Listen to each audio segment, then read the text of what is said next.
চাপৰ বজাৰৰ মাজমজিয়াত শতাধিক ৰাইজৰ ভিৰ। এজন চিলনী চোৰক লৈ বজাৰৰ মাজমজিয়াত ৰাইজৰ হেতা ওপৰা। চাপৰ বজাৰৰ মাজমজিয়াত চিলনী চোৰৰ সন্ত্ৰাস। সাপ্তাহিক বজাৰত দিনৰ সুযোগ লৈ ৩-৪ জনৰ পৰা লৈ গ'ল মোবাইল আৰু টকা। চোৰে চুৰি কৰি পলাই যাবলৈ লোৱাত ৰাইজে খেদি আটক কৰিবলৈ সক্ষম হয় এই চোৰজনক। উল্লেখ্য যে চাপৰৰ সাপ্তাহিক বজাৰত লোকসকলে বজাৰ কৰিবলৈ আহোঁতে মানুহৰ ভিৰৰ সুযোগ লৈ চোৰে লুটি নিলে মোবাইল, টকা আৰু টকাৰ বেগ। মানুহে খেদি যোৱা দেখি চোৰে টকাৰ বেগ পেলাই থৈ পলায়ন কৰে, কিন্তু চোৰৰ দিন আছিল বেয়া। ৰাইজে খেদি আটক কৰে এই চোৰটোক। চোৰজন বিহাৰৰ কাটিহাৰ জিলাৰ আৰিয়ান যাদৱ বুলি জানিব পৰা গৈছে। অৱশেষত চাপৰ আৰক্ষীয়ে ঘটনাস্থলীত উপস্থিত হৈ চোৰজনক ৰাইজৰ মাজৰ পৰা উদ্ধাৰ কৰি থানালৈ লৈ যায়।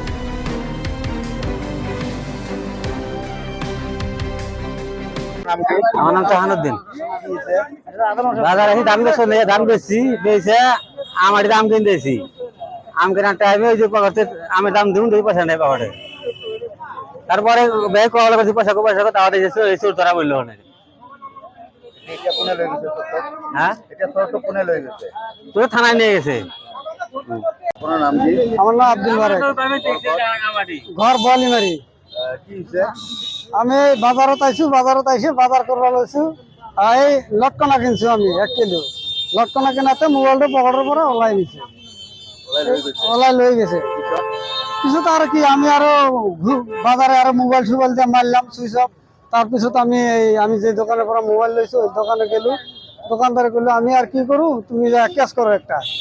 ক্যাশ করলে পুলিশে কি জানি বার করে দিতে পারে। এই সরজনক ধরছে। ও থেকে আসি দেখুন যে চোদ্দ এমনি পিঠা নিয়ে আসে আর কি, মানে পাবলিকে লইছে পকেটত না আর মোবাইল ফোন লইছে নিয়া মোবাইল ফোন বেলেগর পর দিয়া দৌড়াইছে আর কি। ওর পিছে মই যা ধরছুম আর কি। এই যে রাস্তাতে এই কাজীপাড়া রাস্তাটা মই ধরছুম। পিছত মোবাইলটা না বেলেগর পর দিছে, মোবাইলটা নতো নাই। পিছত পুলিশ আসি লই গেল, মই থানা যাব লাগছুম আর কি। মোবাইলে মোর দুঃখ লাই, পয়সারও মোর দুঃখ লাই, কিন্তু চিন্তা আমার লাগিব আর কি। আপনার মোবাইল লই দৌড়িছে? হ্যাঁ, পকেট মার আর কি। দুইজার আলী কি হইছে আজি? আম সভা গেছেন, তারপরে 50 টাকা বেগ সহকারে লই লিছে। এই ছোট্ট লিছে, তারপরে পিঠাইছো মই সাইডে দিয়ে সাইজ পিঠাইছো, ওইখানে ধরেছে। হ্যাঁ, ইয়া ধরেছে। পুলিশে লই গেল। কিমান টাকা আছিল আপনার? মোর লগে 50 টাকা আছে। পয়সা কিনে লইছে? ল নাই, বেখন বেগখন সহকারে দলিয়ে দিছে। কি বাজার করবে? বাজার করবে।